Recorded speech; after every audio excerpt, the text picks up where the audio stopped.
Hello, this is Josh Belk with Belk on Business Podcast. Over the last, I think, 4 episodes, we've been talking a little bit through the new Big Beautiful, now it's law, the one Big Beautiful bill that became law at the beginning of July, which now last month is as I'm recording this. And so we talked on a number of different topics over the last 4 weeks. And today we're going to shift a little bit. We did not talk about the no tax on overtime component. So I'm going to start talking a little bit about that. And then just give you a brief update on the state gift tax changes, QSBS rules, as well as FMLA, the Family Medical Leave Act. So some of these areas, of course, the first one will impact anyone who's listened to this, who works in an industry that generally receives tips. Now, we're going to get a little bit later on, as I mentioned in a previous podcast, I think in October, we'll have kind of a list of the essentially the occupations that generally receive tips and will be permitted to be able to take that deduction. When it comes to overtime, it's going to be a similar type of a situation. I'll talk about that here in just a moment. And then some areas that I haven't heard talked a whole lot about, and that is QSBS, Qualified Small Business Stock, and also the Family Medical Leave Act, which I think probably for a lot of our clients, and maybe even for most of you that are listening, some of this may not necessarily apply to you, but something you may want to consider, or at least kind of put in the back of your mind as far as maybe some business strategy or things you may want to implement at some point in the future. So talking about the Big Beautiful Bill today and picking up on that particular topic. And going to go ahead and start talking a little bit about no tax on overtime. And if you kind of remember back on the campaign, it's hard to believe now, a year ago, we're kind of in the thick of it, of the presidential campaign. But if we kind of got through the kind of the lack portion of the campaign, a lot of talk from now President Trump about no tax on tips, no tax on overtime, no tax on Social Security, et cetera. And so so the big question that came from individuals like myself who kind of work in this day in and day out is, okay, what is this going to look like logistically? We're very concerned about the process, and then also how are we going to advise clients? And so a lot of some of the portions of this bill, we're still waiting on a lot of direction. Last, we talked about the R&D or R&E credits, for example. That's one area we still need a ton of guidance. There's a lot of issues that are happening. And the same is true with some of these other areas. So no tax on overtime. So for 25 through 28, now with part of this bill, that's now law, some of it became permanent. I'll talk about that if we kind of go through these. And then some of the changes are just simply temporary.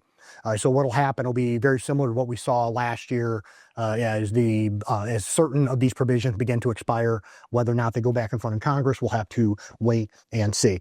A lot of it probably have to do with who's in office at the time, et cetera.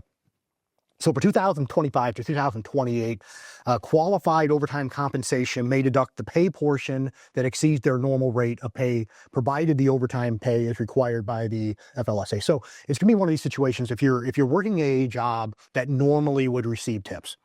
And it's not the entire overtime or the entire wages that you receive when you receive overtime that's going to qualify for the deduction. Okay, so if you're an employee out there and you earn income, you receive overtime. And so here, I think about 10 people or so on payroll, 10, 12 people in payroll here on the firm.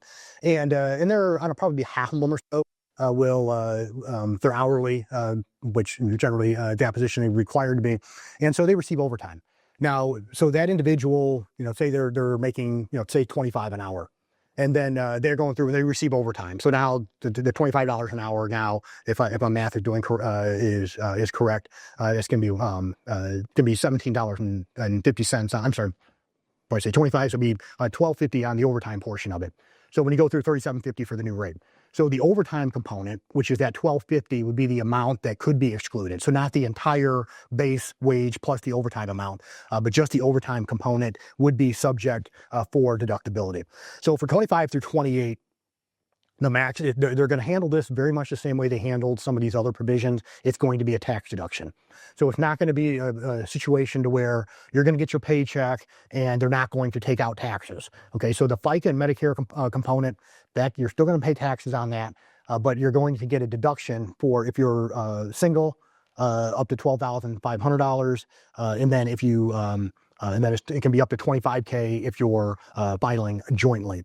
And that deduction is for any individual up to $150K, joint returns up to $300K. You can take up to the 12.5 or the $25K deduction on your actual return. And then if you're over that amount, there is a phase out of that particular deduction. So if you work in an industry that normally gets tips, then you will be able to deduct up to $12,500 if you're single, up to $25K if married as a deduction on your tax return starting in 2025. And this deduction is regardless if you itemize or not, you can receive the deduction. And then employers and other payers, there will be a process. We don't know what that's going to look like as far as the reporting component. So it will be necessary, whether it's on the W-2 or some other way, that's going to be reported as far as the amount of the overtime pay that was received. So if you are an employer now, like myself, fortunately, we use payroll software. It kind of keeps track of all that for it. If you're a business owner, you're paying people overtime, need to make sure that you're tracking that component because there will be some changes. I'm assuming it'll be on the W-2 that we'll get received later this year, and then we'll be working with our clients in regards to making sure that we get that information reported correctly. So no tax on overtime. Secondly, estate and gift tax. I did mention this kind of before the bill was passed in some areas that they were looking at, and I've had actually a few clients actually mention this. And maybe this is simply because we have clients with higher and higher net worths, but in regards to the estate and gift tax. So estate tax, so the first 15 million is going to be exempt from estate and gift tax. So if the estate's 15 million or under, there is no federal income tax on that particular to that estate. So kind of a little bit of a history on this. Back in 2011, the estate tax base amount was increased to $5 million. And so I wrote 5,000 in my notes here, $5 million. And so what has happened is that base amount has stayed the same, but they've added a kind of an inflation component. And so that number has kind of gone up and up and up. And so that number, I think, was somewhere between 13 and 14 million here recently. And so that number is going to be $15 million. That base amount is going to be 15 million. So it was at 5, and then they just kind of did an inflation component. But in theory, it could go down. Now what they're doing is increasing that base amount to 15 million, and then there will be an inflation component on top of that. So for most people, at least on the federal end, they're not going to really have to worry much about estate tax. But like I said, we are having many clients, and some of you that are listening to it, if you end up in a situation where you end up with an estate, and you look and you say your net worth and your estate, whatever, starts to getting into the multiple millions of dollars, then you're probably going to need to do a little bit more end of life planning, both on the legal end and as well as on the tax end, to make sure that you have everything set up correctly to be able to take advantage of these exclusion amounts. And then the gift tax exclusion, they simply mentioned that is $19K. They really didn't change anything on the actual gift tax component. And once again, the gift tax is assessed to the person who is the giver, not the person who receives the gift. So another area that they've changed, and normally I wouldn't talk much about this when recording, but we have a number of clients now that they're involved in a little bit of kind of recreationally. They're not doing this kind of like professionally, but going out and they do a fair amount of gambling. And so, and most people may go and gamble. They end up losing more money than they earn. But and so you'd be able to take kind of gambling losses to help offset gains. Whatever the case may be. The rules have changed a little bit. But now, starting with the one big beautiful bill that was passed, gambling losses now are limited to 90% of the winnings. So you're going to pay tax on 10% of your winnings, regardless of the amount of, regardless if you lost all, regardless of whether or not that you earn that money or not. So let's kind of just use numbers. So say you go through and you go through and you win $50,000 over the course of the year in gambling winnings, and then but you kept track and you lost $60,000. Okay, now at that point your losses are limited to 90% of your earnings. So in that case, there, I take the 50,000, okay, I'm going to still pay tax on essentially 10K of that. Okay, that starts next year. So just kind of be aware of that if you do have some gambling earnings. We don't know, once again, what this is going to look like. We need a lot of direction still on this from a filing perspective as well as reporting perspective. So there'll be more information forthcoming on this. And of course, that starts next year, where most everything else starts in 2025. And then next, talking about the qualified business stock.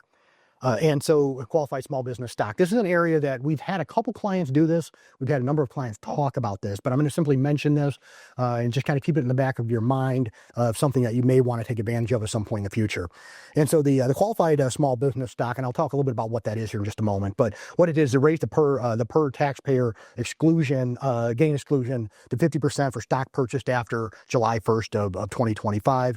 And then if you end up holding this qualified small business stock, once again, I'll mention what that is here in just a second, for at least 3 years, and then you go through and sell it, your exclusion amount is 50%. If you hold it for at least 3 years, then it'll go up to, it goes from 50 to 75, and then once you get over 5 years, it's full exclusion. So if you hold it for at least 3 years, it'll be 50%. If held for at least 4, 75%, and then after 5, full exclusion of the gains. Now, another provision for this would be for allowing for either an exclusion or all of the capital gains, doing what for real estate investors would be called a 1031 exchange.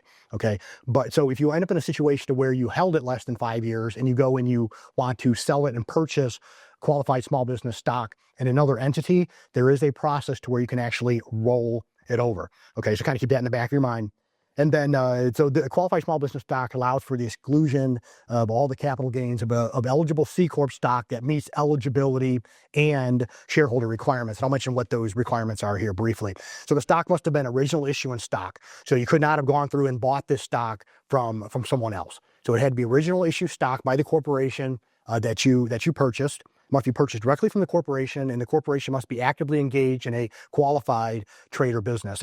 And you'll hear this term, and that term can mean a little bit different things depending on what we're talking about here. But so when we talk about qualified trade or business, it relates to QSBS exclusion, gains exclusion. I think that most businesses are included, but like almost all, anything personal service related, and also areas such as banking, finance, insurance, leasing, investing, including real estate, farming, mining, hotels, and motels and restaurants. So those are kind of like areas that are excluded, but everything else pretty much would be excluded. The gross asset limit increased from 50 to 75 million. So if it's over that amount, it's no longer a qualified small business stock. It is at that point too big to qualify for exclusion. The company must have had at least gross assets of 75 million or less if purchased after July 1st, 2025 to qualify. Then the capital gains exclusion limit was increased to be is capped at 15 million. And so if you end up going through and you sell QSBS stock, it's generally the gains are going to be excluded unless it is over 15 million, then you will have to report it, and that amount will be indexed for inflation. And then if the 5-year holding period isn't met, as I mentioned earlier, there is a process. If you want to roll it over into a different QSBS stock, then at that point you would be able to do so and defer gain recognition the same way a real estate investor may with a 1031 exchange. Lastly for today, the Family Medical Leave Act, those provisions have been made permanent. So permanent paid family leave and enhanced meals deductions. And so I'll talk briefly about those two, and then we'll wrap it up for today. So the paid family medical leave credit has been permanently extended for employers that provide paid family medical leave to qualified employees. At this point, I don't think any of our clients offer this, and I may be wrong on this. I'm not involved in this with all of our clients, obviously, but this is not something that's come to me anyway. So, but it may be something you want to consider. If you're a business owner, you have the means to be able to do it. Maybe something you want to consider. It's a good benefit for you and also for your employee. So the employer must have a written policy in place with certain inclusions in the policy, and then that particular credit is equal to a percentage of wages that they pay to qualifying employees. And so there's a lot that goes into this. I may just take an entire podcast and talk about this. But if it's something, a benefit that you may want to offer to qualified employees, there is a credit there that you can receive. The meals deduction. So if you remember kind of back during the pandemic there for a few years, they had increased the meals deduction kind of across the board from 50% to 100%. Well, that is back, but only for certain business meals for employees of businesses, essentially, that also sell food. So you think of restaurants and takeout places, et cetera. Those types of places generally that would serve food and sell food, those meals would be excluded. For everyone else, it is back still at the 50% as it kind of went back to here a couple years ago. So once again, this is Josh Belk with the Belk on Business podcast. Talked about a few more topics today about the One Big Beautiful Bill. I hope you have a wonderful day.